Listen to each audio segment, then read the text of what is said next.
saya. Di sana kan bapak saya bukan minta-minta kan, dia cuma jual buku, ya memang menjual buku, jual buku ke apa, buku-buku rohis gitu. Nah mungkin posisinya kurang tepat kali ya, timingnya kurang tepat kali.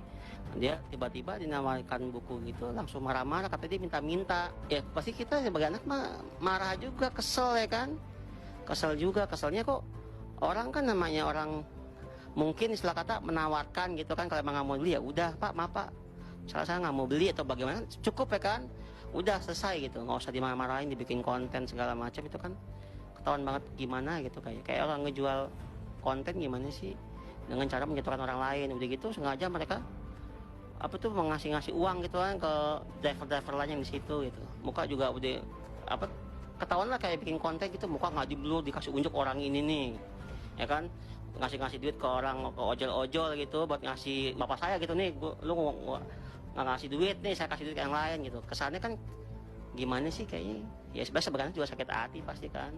Dia pun kalau dilihat dari pihak bokap saya gitu ya, mungkin ada salah juga, kenapa ngikutin orang ya kan, ngikutin orang mungkin dengan harapan mau dibeli, tapi itu juga nggak maksa kan.